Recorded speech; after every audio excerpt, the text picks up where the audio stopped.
Sur la Terre des dinosaures, Préhistoric Park ou encore Planète Dinosaure, voilà des documentaires cultes que les fans de préhistoire ne sont pas prêts d'oublier. Cependant, depuis le début des années 2010, les séries du genre ont complètement disparu, si bien qu'aucun projet sérieux n'a vu le jour pendant près de 10 ans. La Dinomania, hormis celle présente au cinéma, se serait-elle éteinte? Eh bien c'était sans compter sur Préhistoric Planet.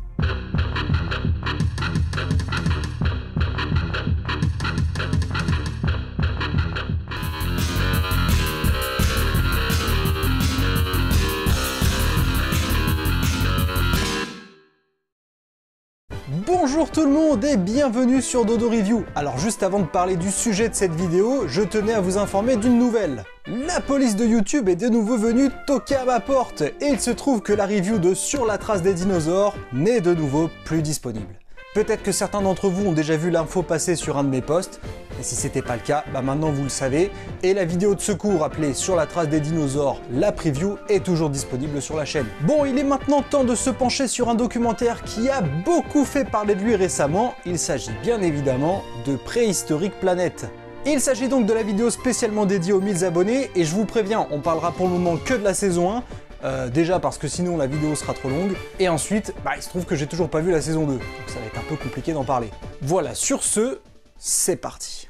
Les dinosaures ont connu deux grandes périodes de gloire à la télévision, entre 1999 et 2006, soit tous les documentaires qui se situent entre Sur la Terre des dinosaures et Préhistoric Park, puis au tout début des années 2010 avec Planète Dinosaure et le Royaume des dinosaures. Sur les quelques années qui séparent ces différentes générations de reportages préhistoriques, on a eu le droit à diverses productions, dont la qualité a varié de bonne à franchement pas ouf. Mais dans tous les cas, il n'y avait aucun gros documentaire majeur. Mais depuis les années 2010 et les dernières grosses productions en date, c'est encore pire. Il y a bien quelques documentaires ça et là, mais franchement, chacun d'entre eux tombe très rapidement dans l'oubli, malgré le succès toujours présent que rencontrent nos créatures préhistoriques préférées avec les films Jurassic World. Mais à la télé, ça stagne, comme si on avait déjà raconté tout ce qu'il y avait à savoir sur ces animaux, ce qui ne pourrait pas être plus faux, puisque la paléontologie est une science qui évolue constamment. En 2019, les Japonais de chez NHK tentent un petit sursaut avec Amazing Dino World. Mais même si on peut saluer la qualité des images de synthèse, le doc n'est pas si convaincant et il s'exporte mal, si bien qu'on en entend très peu parler. En fait, il faut vraiment aimer les dinosaures de base pour savoir que ce documentaire existe. Et pourtant, une grosse production est bel et bien en préparation, dans le plus grand des secrets. Fini les chaînes télé, ce sont dorénavant les plateformes qui vont remettre les dinosaures au goût du jour. Et la première à dégainer n'est autre qu'Apple TV+, qui a besoin de se faire une renommée. C'est ainsi que pour l'année 2022 est annoncé un documentaire en 5 parties appelé Préhistoric Planet. Tiens, sa sortie est bizarrement calée avec celle de Jurassic World Dominion. Ça nous ferait presque penser à l'époque de Sur la Terre des dinosaures qui sortait après le boom provoqué par les premiers Jurassic Park. Quoi qu'il en soit, les moyens semblent être mis pour faire de ce documentaire une réussite. Si le budget reste bien gardé, il est en tout cas bien supérieur aux quelques millions que la BBC avait alloués en 1999 pour Sur la Terre des dinosaures. À la réalisation, on retrouve Andrew Jones, à droite sur cette image, qui a notamment travaillé en tant qu'artiste visuel sur Titanic ou encore Avatar. Et à gauche, on trouve Adam Alvarez qui a fait de même pour Le Seigneur des Anneaux ou encore Narnia. Les deux ont d'ailleurs eu l'occasion de bosser ensemble en 2019 avec le premier film en live action du Roi Lion. En parlant des effets visuels justement, les animaux seront réalisés par la boîte Moving Picture Company, qui a bossé sur Harry Potter, Alien vs Predator, Les Gardiens de la Galaxie, ça c'est cool, Le Roi Lion, bref, ça rigole pas du tout, et en plus leur logo est simple et assez basique. Enfin, il n'a rien de spécial quoi, mais ça reste quand même mieux que cette horreur designée pour Crawled Creatures.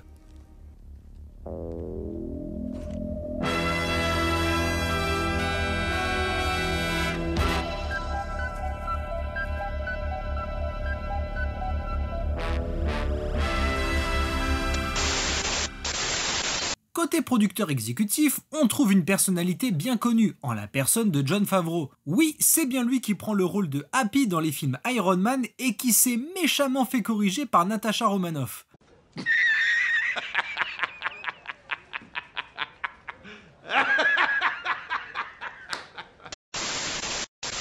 D'ailleurs, en parlant de Jon Favreau, c'est justement lui qui réalise les 2 premiers films Iron Man, et rien que pour ça, c'est un dieu. Mais comme si c'était pas assez, l'équipe du documentaire rassemble plusieurs artistes pour composer les musiques de cette série, et parmi eux se trouve Hans Zimmer.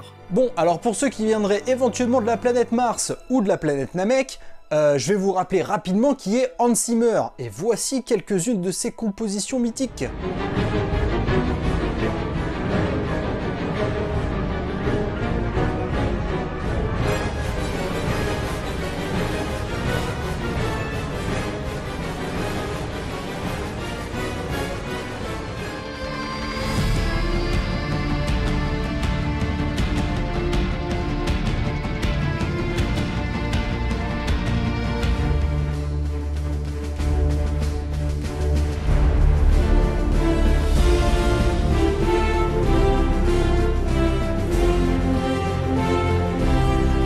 En tout cas, tout ceci nous annonce du lourd et on en avait besoin.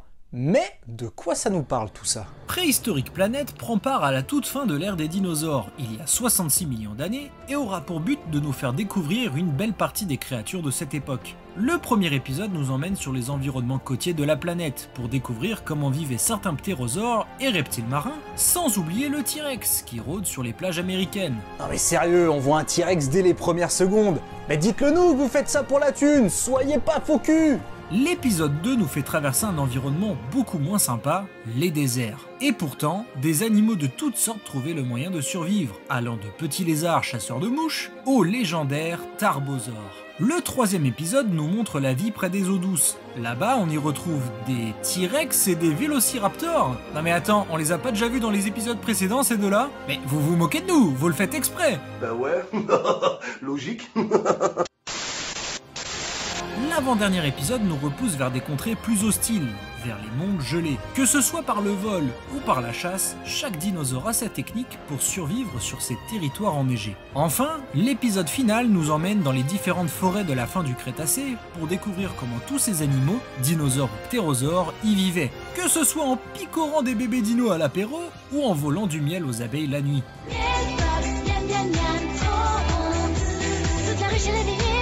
Miel pop, la journée peut décoller.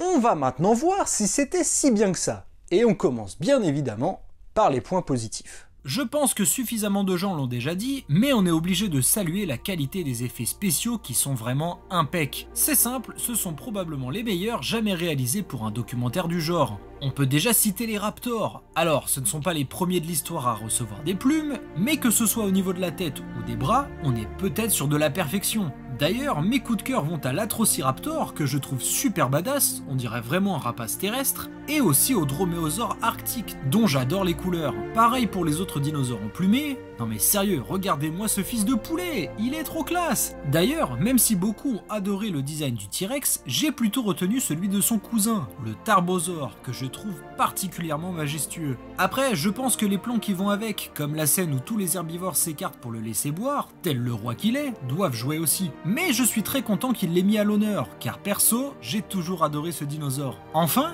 et je vous jure que c'est du premier degré, j'ai été impressionné par le réalisme de ce petit reptile. Non mais sérieux, c'est pas une blague, il est si bien fait que sur certains plans, je me demandais vraiment s'ils avaient pas filmé un vrai lézard. Et c'est cool de voir qu'ils n'ont négligé aucun animal, aussi insignifiant soit-il, si je peux me permettre en quelque sorte. D'ailleurs au fait, j'adore la tortue Archélon, c'est un 10 sur 10 côté réalisme. Mais bon, elle a pas beaucoup de plans pour se mettre en valeur.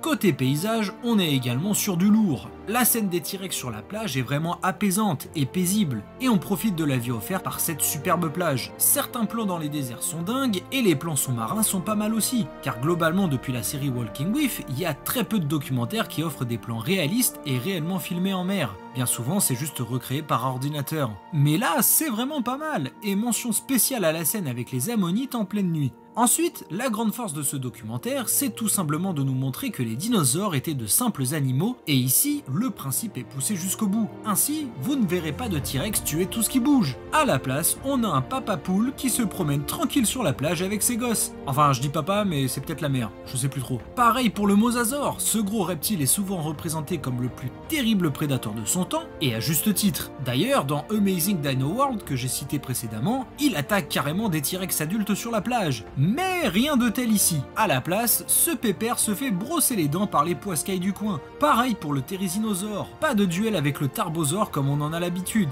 Ici, ce dinosaure vole un peu de miel en pleine nuit et c'est tout.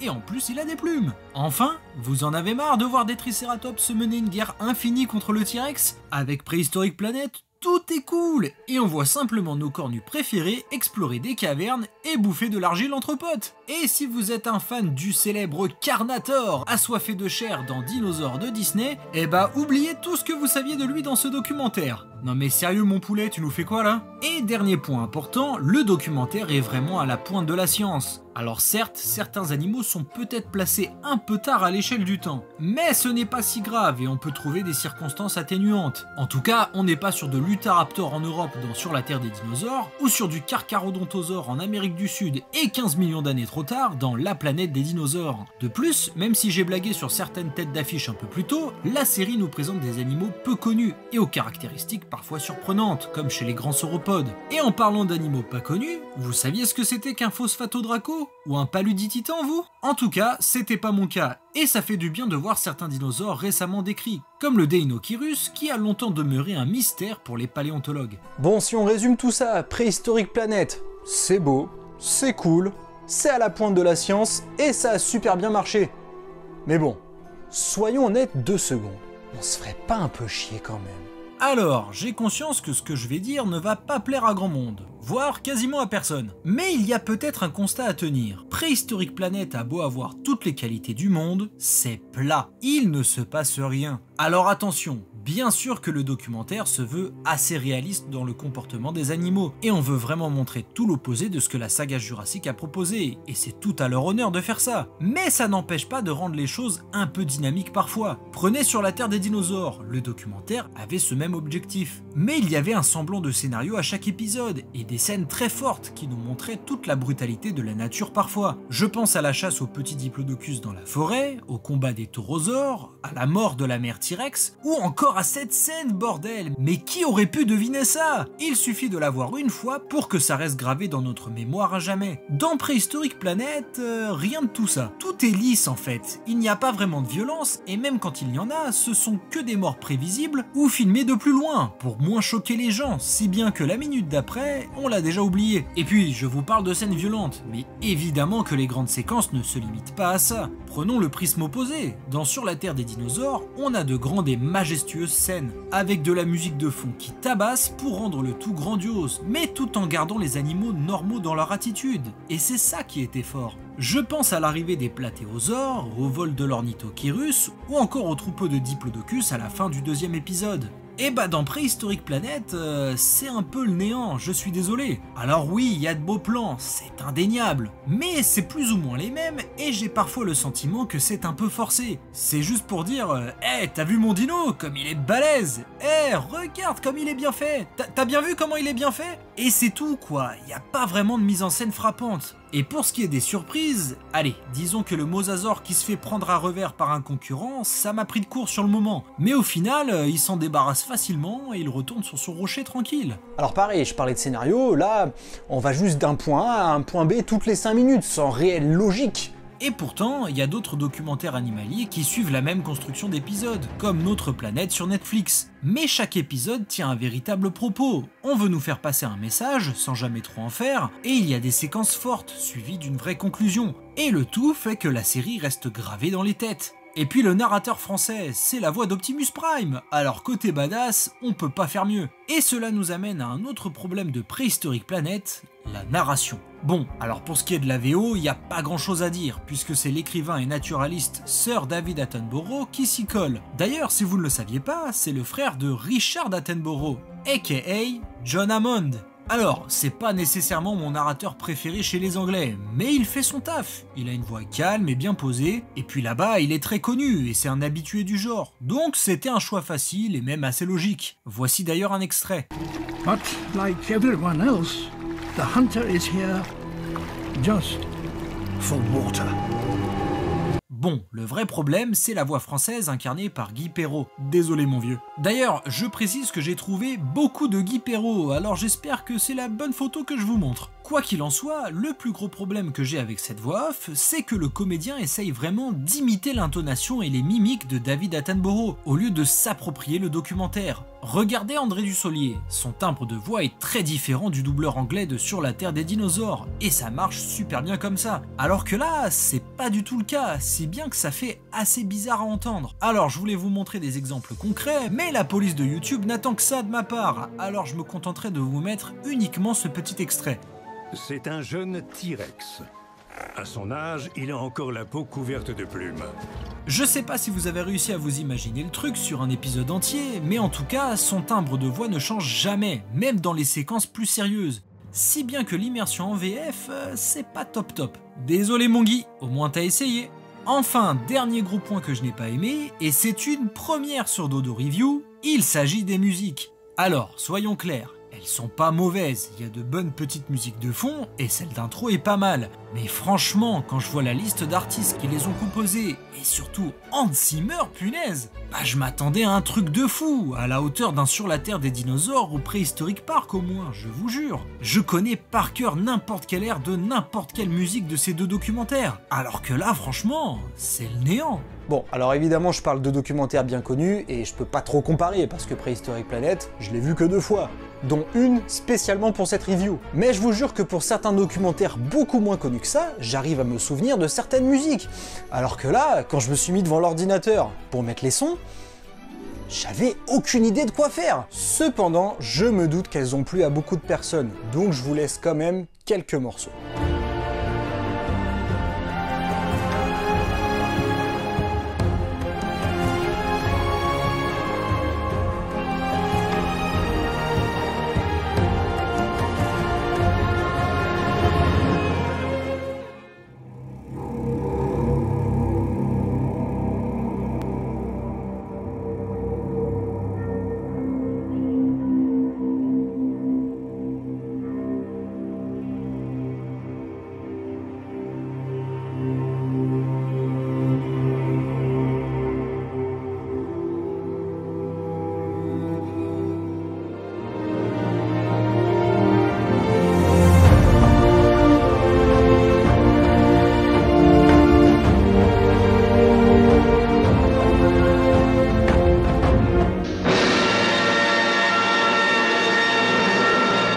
Merci, messieurs, c'était très bien.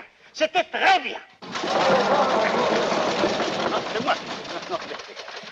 Bon, vous, c'était bien là-bas. Vous, c'était bien... Enfin, c'est comme ça. Dites-moi, vous, on ne vous a pas entendu. On ne vous entend jamais. Hein. Vous n'arrêtez pas de bavarder. Faites attention, faites très attention. Hein. Écoutez, j'ai une conception personnelle de l'ouvrage. Ce n'est pas assez triomphal, ce n'est pas assez orgueilleux. De l'orgueil, bon sang. Bon sang. Bon, si je peux me permettre d'en rajouter une petite couche, la fin du dernier épisode m'a littéralement laissé sur ma faim.